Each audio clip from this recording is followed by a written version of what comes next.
morning, ladies and gentlemen. I'm Meadsy69 and welcome back to the channel. Today we are going to be looking at, you can see on the screen, there is a bunch of tier 9 tank destroyers. Specifically, we are going to be looking at the T30. The first one to your left, and how good this tank actually is. It's really probably in my favourite tier 9 tank destroyer. It definitely, I believe, in my opinion, is the best tier 9 tank destroyer. Now, why is the tank the best? Because if you look at the top row, the DPM, it's pretty much, apart from the WZ 11G, it probably, well, it is the lowest DPM TD. I mean, look at the SU-122, 4,200 the Tortoise, 3,700 the Yag Tiger, 4,000, Object 704, 3,200, Foch 3.4, and so on and so on. So why is this tank the best TD in tier 9? Well, there is many reasons. Me personally, I think this tank could be tier 10. I really do think this is could be tier 10. The tank that follows it is the E4. I think that this is much better than the E4. The penetration on this is 276, and apart from the 11G, the Object 704, it's one of the best penetrations. I mean, the SU-122, which is the highest DPM tank in the game, only has 258 penetration on its AP. T30 has 276. Now, on its APCR, it has 320. So, very good APCR on this. And if you look at the WZ11G, which is pretty much the highest penetration, on its heat, it has 375. So, that's actually pretty good penetration for the WZ. So, but what has the T30 got what none of these other tanks have got? Well, pretty much 90% of them, apart from the Conway and the, not the Foch, the Waffle, it's got a turret. It has a turret, so that gives it an advantage over the other tanks. So the armor on the turret is really, really strong, very strong. And what the T30 has got, what the E4 hasn't got, I mean, well, pretty much the other way around. What the E4 has got, what the T30 hasn't got, is the big cupola on the top, which is very, very weak. Unlike the T110 E3, which is pretty much not a weak point, the E4, the hatch on top, is very weak. The T30 hasn't really got that. So the DPM wise on this, as I've said, is 2,600. So way below everyone else regarding DPM, but as I've said, the rate of fire 4.01 is a bit longer, 14 seconds reload, it is a 155, the shell velocity is even not as good as the rest, but the aim time is okay at 2.72, not as good as the rest. In fact, it's the worst for the aim time, but it's got a lovely 10 degrees of gun depression, and with that strong turret, that 10 degrees of gun depression is lovely. Now, just look at that turret armor. 279 turret armor on the front, 127 on the side, and 102 on the rear. So, 279 turret armor is absolutely fantastic. Average damage is 1,800, and if you look across the rest, that's pretty much, apart from the WZ111, it's pretty much where we got the Conway, which is more, the Waffle, which is more, but these are all tanks that a lot of people play. I mean, look at the Waffle, 900 people are playing the Waffle. You got the Object 704, which is a bit less, that's over nearly 4,000, and the T30 3,600. So a few people are playing the tank, and we're just going to have a look at some battles. We've got 3 battles for you today, 2 of them from myself and 1 from a subscriber. So let's get straight into these battles. So the first and the second battle are from myself, and the third battle, which is an amazing battle, is from Stormtrooper. So we are on Port Bay, and we are in, well, I'd say a tier 8 battle, but there's only one tier 8. So against tier 8s, this tank is an absolute beast. Now, it's only a beast when you play it right. I mean, just because it's got a turret and it has a big gun, it doesn't mean you can just YOLO straight into the enemy team, because your hull is really, really weak. And I mean, really weak. You can be HE'd from the big guns, especially Death Stars from in tier 10. You can be HE'd into that bottom plate. So as long as you keep that bottom plate covered, you can have a really, really good battle. Now, this battle, the team have pushed on the right side, which is great. There's a Leopard PTA, HE shot into him, and we've done 1100 damage. Now, we're going to get a bit of damage this battle, and we're not actually going to do too much. We're just going to have a few lucky HE rolls. The Type 61, unfortunately, is now on his own. The Leopard PTA is gone, and you can see here by the red team, the red teams are all around here. Now, this is probably one of the trollish shots that I have ever done.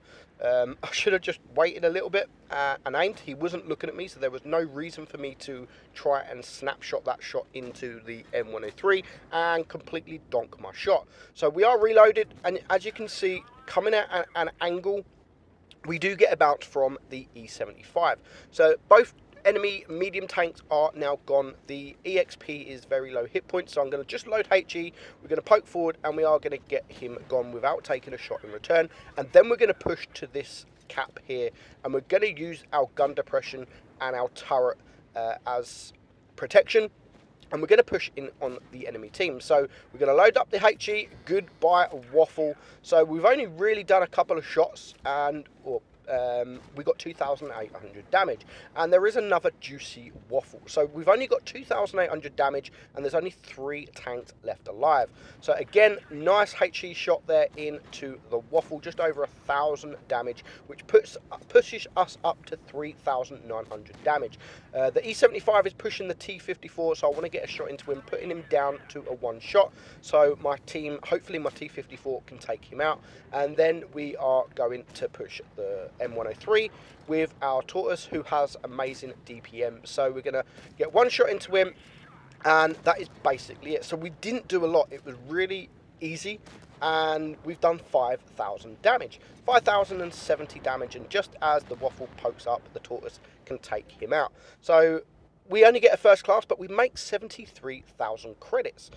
So 5,000 damage, and we only get a first class. 1,200 XP, which isn't too bad because the battle was actually really, really quick. I mean, 2 minutes, 47 seconds. We do miss 3 shots as well, so we could have got a bit more damage if we didn't miss them shots. So next up, we are on Supremacy, and this time we are in a tier 10 battle. There is only 2 tier 9 tanks, and we're going to play this very, very aggressive. We are on Fort Despair, and we're going to play this what no other tier 9 tank destroyer can do. So we're going to push front line, and we're going to use that ridge in front of us, and we are actually going to have tanks all around us. So we do need to be careful. There is an E5 just coming into the Cat B. There is a back chat to our right, and as I've said, in the open, you are very vulnerable, and you can be penetrated all day long. I mean, you could also, because it's an American tank, you can be HE'd from the side, from the rear. So you always have to make sure that you are facing the enemy tanks with your bottom plate hidden, not like that. So we're not really doing good hit point trading, and now we need to hide from them tanks to the left. We do spot a grill, however, and he is a nice juicy target, so we're going to HE him for 956 damage.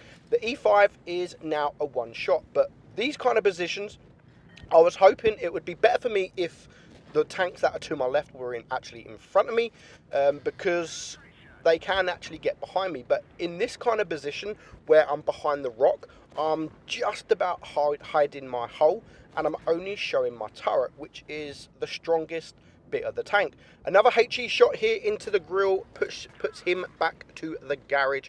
The E5 is still alive, but he is very low hit points. There is an E4 behind me.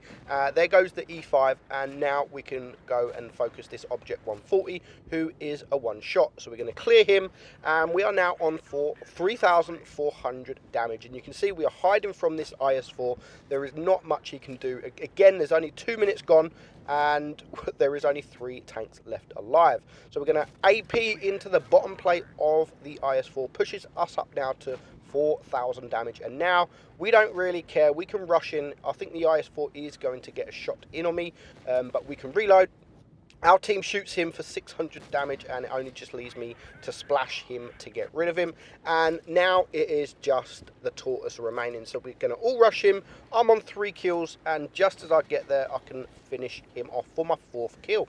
So we didn't, I mean, 4,300 damage. It's nothing special for this tank, but we do get an ace, as it is it was a tier 10 battle. So playing it aggressive like that, you can't do that with a Waffle or an SU or a Jagdtiger, because especially the SU and the Jagdtigers, they haven't got turrets, so you wouldn't be able to play in the position I played in there. So last battle we have Stormtrooper from 501, and he is on Black Goldville, and again it is a tier 10 battle. So his team there is quite a few fast tanks, which is good for him because they are juicy. He has 3 mediums and a light tank on his team. The enemy have 3 medium tanks. So they are all going to push towards A. There is still 1 heavy on his team that is still in spawn. And straight away there is 2 medium tanks that has been spotted, the T54 and the Leopard PTA. So he's going to push towards A, and he's going to just sit in this position, hopefully to get crossfire shots. Now, here comes the FV4202. Now, he does have to be careful with him because the FV4202 can hesh him into the bottom plate. But he gets absolutely wrecked. See you later. FV4202, one of the most dangerous tanks on the enemy team when played correctly, is gone within a minute of the game. So now he can actually use that tank as protection. He's going to get a nice HE shot into the Leopard PTA, 1,000 damage down to him. And you can see now the team are being spotted. They have capped base C, so it means that not all the red tanks are around this area. So he's going to reload, and he's going to get another HE shot into that Leopard to clear him. So now already he is on 2,400 damage, and he has capped the base himself. So again, he's going to reload, and hopefully he can take out this T54 before his team does. He is reloaded, and he gets his 2nd kill. So already it is 7 against 4. We know that there is an IS-7 and a Tortoise around this area. And again, the IS-7 shoots the turret of the T30, and there is very unlikely to penetrate. I mean, it has got a little hatch on top which can be penetrated, but compared to the E4, this hatch is just tiny compared to the E4. So it's if you're wiggling your turret, it is very, very hard to penetrate. So the FV4005 is also here, but he's going to try and aim at the Tortoise. He's going to try and get the shots off. His teammate, the medium to his left, is a one shot, so he is hiding. So he is now just going to push forward. So there's only 4 tanks left alive. He is full hit points. He can play a little bit aggressive. There's the HE 783. The FV4005 might have the spool liner, so he didn't manage to high roll, but he gets gone anyway, and there just leaves 3 tanks left. Now we know that there's 2 here, and there is an E100 in spawn. So not very good from the E100. E100 decided he wanted to go cap bases and flank one of the slowest tanks in the game, and he is going to actually suffer. So now he's got some side shots into the Tortoise. 607 into him, puts him down to a 1 shot. He is now on 5,000 damage. So already he has done a remarkable job in a tier 10 game. He's going to reload. As soon as he reloads, the hatch on the Tortoise, and he gets him clear. So the E100 is now capping base B, so which now leaves the IS-7 all on his own, so they can rush him. He's just about to reload, and he is going to get a side shot into him. Fortunately, he couldn't ammo rack him. You shoot around that area to ammo rack, you can. but he doesn't even damage it. So the IS-7 is now in all sorts of trouble. There is like 4 tanks all around, and there is nothing he can do. So luckily for Stormtrooper, everyone on his team is bouncing him, which means more damage for him. So he is now on 3 kills, 6,755 damage. So already he has done absolutely amazing. The AMX 30B takes him out. Now his team, they've recapped the bases. The light tank has recapped all the bases, and it's now the time is running down to get more damage. 900 supremacy points. He is now up to 7,400 damage. He wanted to get one more shot. Unfortunately, he couldn't get another high roll. If he would have got another high roll, it would have pushed him above 8,000 damage. But he still gets the kill regardless. 4 kills in a tier 10 battle. He gets the A, 7,592 damage, 53,000 credits. So it's a lovely little credit earner. Because of the penetration on this, you don't really need the premium ammunition. So that is it, 1900 base XP for a tier 9. Amazing job. So that is the T30, guys. An amazing tank. If you haven't got one, definitely go get one. Go grind it. It is definitely worth the grind. Hope you enjoyed the video. I'm Meadsy69, and I'll catch you soon.